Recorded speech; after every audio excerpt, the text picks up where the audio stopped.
নাচো হরে কৃষ্ণ, নাচো হরে কৃষ্ণ, হরে কৃষ্ণ।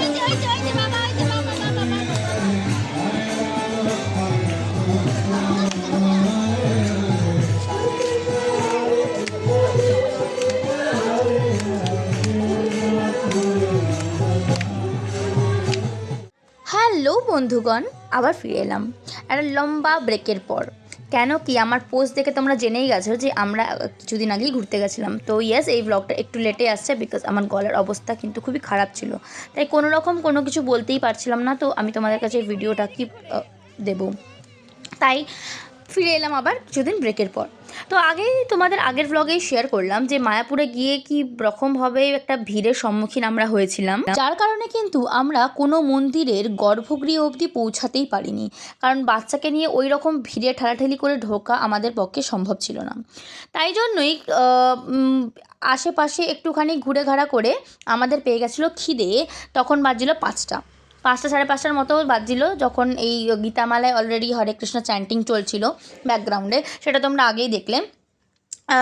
তো ওখানে গিয়ে আমাদের একটু খিদে পেয়েছিল, তো গোবিন্দাসে গিয়ে আমরা আচ্ছা, এই ক্যাফেটার নাম ছিল গোবিন্দাস, ঠিক আছে। বেশ খাবার দাবার বেশ ভালো ছিল। আমরা সেখান থেকে অর্ডার করে নিয়েছিলাম একটা খাস্তা কচুরি, যার স্টাফিংটা কিন্তু অসম্ভব সুন্দর ছিল। সেখানে কিন্তু ভেজ ফ্রাইড রাইস আরও অন্যান্য জিনিসপত্র বা মিষ্টি, বিভিন্ন রকম মিষ্টি পাওয়া যাচ্ছিলো। আর সেখানে কিন্তু এই দেখো স্টাফিংটা দেখতে পাচ্ছ, মুগ ডাল গোটা গোটা, খুব সুন্দর ঝুরঝুরে স্টাফিং ছিল। আমার তো বেশ ভালো লেগেছে, প্লাস চাটনিটার একটা অদ্ভুত রকম ভালো টেস্ট ছিল, সেটা আমার আরও ভালো লেগেছে। তার জন্য মোটামুটি একটা গোটা মাল আমি কিন্তু সাটিয়ে ফেলেছিলাম। আমার মেয়েও খেয়েছিল, আর সাইজটাও কিন্তু মানে আমাদের এখানকার খাস্তা কচুরির তুলনায় যথেষ্ট বড় ছিল। আর এখানে এই যে মেয়ে, তারপরে আমরা একটু ওয়েট করছিলাম, কারণ আমরা ভেবেছিলাম গীতা মেলায় ঢুকবো। তো মামদিদি একটু গেছিলো যে একটু দেখে আসি, ভিড়টা একটু কমলে তারপরে আমরা ঢুকবো। তো এখানে ওর জন্য ওয়েট করছিলাম কি একটু পরে দিকে গীতা মেলায় আমরা এন্টার করব বলে। তো চলো গীতা মেলায় যাওয়া যাক, আর তোমাদেরকে দেখাই গীতা মেলায় গিয়ে আমরা কী করলাম। গীতা মেলা এই নামটা শুনে কিন্তু বুঝতে পারছো কী কারণের জন্য এখানে মেলাটা হচ্ছে বা এর পারপাসটা কী। তো চলো ভেতরে যাওয়া যাক, আর ভেতরে গিয়ে তোমাদেরকে দেখাই যে সেইখানকার পরিবেশটা কীরকম। তো আমরা ঢুকে পড়লাম গীতা মেলায়। এ দেখো লেখাই আছে গীতা মেলায়। এখানে সবাই হরে কৃষ্ণ হরে রাম, যেটা আমাদের মন্ত্রটা আছে, সেটা এখানে এই গানটা হচ্ছিল।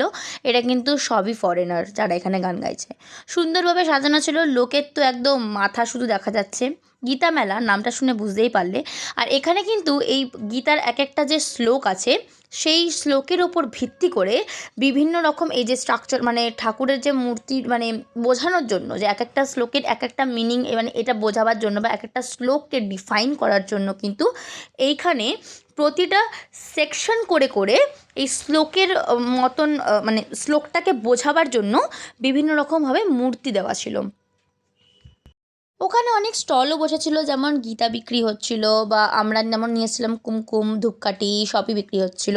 তো আমরা এই সবকে দেখার পর আমরা এগিয়ে চললাম আমাদের খাওয়ার পথে। আর এই যে সামনে দেখতে পাচ্ছ ফেস বলে যেটা আসছে, এটা এখানে না ফেস পেন্টিং হচ্ছিল।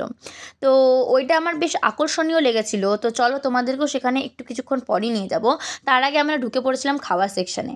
সেখানে ঢুকে দেখলাম চাইনিজ থেকে শুরু করে মোগলাই পরোটা, তারপরে ওইদিকে রোল, চাউমিন, আর কী কী ছিল আর কত কিছু বলবো, dosa, idli, all type of foods ওখানে অ্যাভেলেবেল ছিল। কিন্তু হ্যাঁ, most important part, no garlic, no onion. সম্পূর্ণ কিন্তু, যেহেতু আমরা সবাই জানি যে বৈষ্ণব মতে কিন্তু পেঁয়াজ রসুনটাকেও নন ভেজেই ধরা হয়, সেহেতু কিন্তু বৈষ্ণবরা কিন্তু সেবন করে না পেঁয়াজ রসুনের সেবন করে না, শুধু নিরামিষ। তো ওখানে কিন্তু সব রকম জিনিসই ছিল, কিন্তু প্রতিটা জিনিস নিরামিষ ছিল, প্রতিটা। এখানে প্রথমে অর্ডার করে নিয়েছিল এটা, এই যে সুইট কর্ন, এটা মামদিদির খুব ফেভারিট, তাই তারপরে চলে গেছিলাম এই যে ফেস ড্রয়িং হচ্ছিলো। অ্যাকচুয়ালি আমি ভুল বলেছি, প্রথমে ওটা পেন্টিং না, ওটা ড্রয়িং। যে আমরা যেমন কলকা আঁকি না, বাংলায় বলি কলকা, আর ইংলিশে ওটা হয়ে যায় ড্রয়িং, আর কিছুই না। আমরা জানি যে গোপী বা কৃষ্ণর দেখবে যখন কোনো মূর্তিও দেখবে, কপালে কিন্তু এরকম কলকা আঁকা থাকে, সুন্দর লাগে। তো সেই ক্ষেত্রে কিন্তু ওই মানে ওরাও কিন্তু এরকমভাবেই ড্রেস আপ করে। আর ওখানে কিন্তু ড্রেসগুলো তোমাদের আগের ব্লগে দেখিয়েছি, একটা অদ্ভুত রকমের ঘাগরা বিক্রি হচ্ছিলো। আমার কেনার খুব ইচ্ছা ছিল, বাট আনফর্চুনেটলি আমি কিনে উঠতে পারিনি, কিন্তু আমার খুব ইচ্ছা ছিল একটা কেনার। তো আর ঠিক আছে, কোনো ব্যাপার না, পরে একবার গিয়ে অবশ্যই আমি একটা না একটা তো কিনবই কোনবার গিয়ে। তো এখানে যারা ছিল প্রতিটা মানুষই কিন্তু ফরেনার ছিল। এই যে চারজন ওখানে ফেস ড্রয়িংয়ের জন্য মানে অ্যাভেলেবেল ছিল, চারজনই কিন্তু ফরেনার ছিল। আর এই বাচ্চাদের সুন্দর করে করে না, খুব সুন্দর করে করে কলকা ডেকে দিয়েছে, আমার বেশ ভালো লেগেছিলো। তারপরে চলে গেলাম আবার আমাদের খাবার সেকশনে। খাওয়া ভাই, খাওয়া দেখলে একদম আমরা ঝাঁপিয়ে পড়ি, এরকম ব্যাপার। আর তার উপরে যদি ভেজ হয়, মানে ভেজ ক্রিসপি বেবিকর্ন কী করে হয় সেটা, মানে এই যে তোমাদেরকে পুরো ফুল প্রুফ দেখাচ্ছি। সেখানে কিন্তু পেঁয়াজকে মানে কী বলবো, মানে ভালো খেতে, হ্যাঁ হতে পারে গার্লিকের গন্ধ বা আমরা যে মেইন চাইনিজ ফুডের গন্ধ পাই সেটা নয়, কিন্তু খাবার দাবার কিন্তু নো ডাউট ভালো ছিল। আর এখানে আমাদের তৈরি হয়ে যাচ্ছে ক্রিসপি চিলি বেবিকর্ন।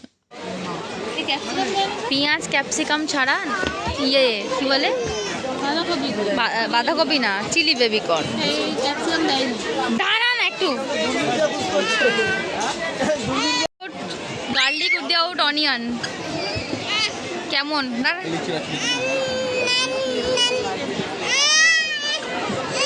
কেমন ফার্স্ট টাইম পেঁয়াজ রসুন ছাড়া। তুই খা ওটা নিয়েছি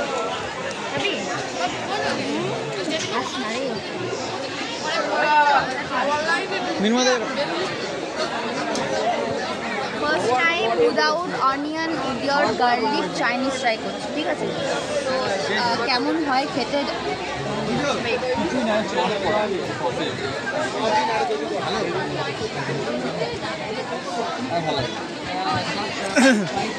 ভালো, বাট চাইনিজ যেটা মেন ফ্লেভার হয় গার্লিকের, সেটা নেই, সেটা একটু মিস লাগছে, বাট টেস্ট ওয়াইজ গুড। কেমন লাগছে তোমাদের, কেমন লেগেছে? কেমন লেগেছে? খেয়ে দেখুন, ভালো আছে। এইটা খাওয়ার পরই আমরা অর্ডার করে নিয়েছিলাম আমাদের জন্য একটা পনির শাটে। এটাও বেশ মোটামুটি এভারেজ ছিল। সো ফাইনালি আমাদের ঘোরা টোরা সব ডান, আর মায়াপুর মোটামুটি ডান। পেঁয়াজ রসুন ছাড়া বিভিন্ন রকম খাবার খেলাম, খুব ডিলিশিয়াসই ছিল।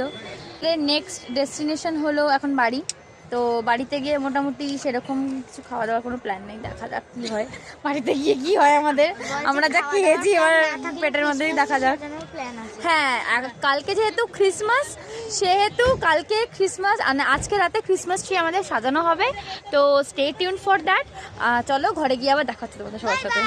Bye bye. আগেই বললাম ক্রিসমাস ছিল পরের দিন, তার জন্য আমার বাড়িতে যাওয়ার পথে মার্কেটের সামনে দাঁড়িয়ে পড়লাম টুকিটাকি জিনিস কেনার জন্য, যাতে ক্রিসমাস ট্রিটা আমরা সাজাতে পারি। সেজন্য কিনে ফিনে নিয়ে আমরা আবার বাড়ির পথে রওনা হয়ে গেলাম। বাড়ি পৌঁছে এবারে খাবার পালা। খাবারে সেদিনকে সেরকম কিচ্ছু ছিল না, সেদিনকে আগের দিনকে তরকা ফরকা সব ছিল, যেহেতু আমরা খেতে পারিনি, এত কিছু কিনে ফেলেছিলাম, সেহেতু ওই দিয়ে সেদিনকার ডিনারটা করে ফেলেছিলাম। আর শুধু এক্সট্রা নিয়েছিলাম তন্দুরি চিকেন। ওই দোকানের তন্দুরি চিকেনটা নাকি ভালো, সেই জন্য একটু তন্দুরি চিকেন নিয়ে গেছিলাম, যেহেতু মেয়েও ঘুমিয়ে পড়ছিল আর আমাদেরও বাড়ি যাওয়ার ফেরার তাড়া ছিল, কারণ ওখানে খুব তাড়াতাড়ি বন্ধ হয়ে যায় সব দোকানপাট, তো কিনে টেনে বাড়ি ফিরবো করে, তাই জন্য তন্দুরি চিকেনটা নিয়েই বাড়িতে চলে গেছিলাম। বাড়ি ফিরে বড়জনের তো তাড়াতাড়ি খেয়ে কতক্ষণ না ক্রিসমাস ট্রিটা সাজাবে, আর আরেকজন মোটামুটি মেসের সাথে ঠিক টুকুর করে কাজ চালিয়ে যাচ্ছেন, খেলাখেলি করে যাচ্ছেন।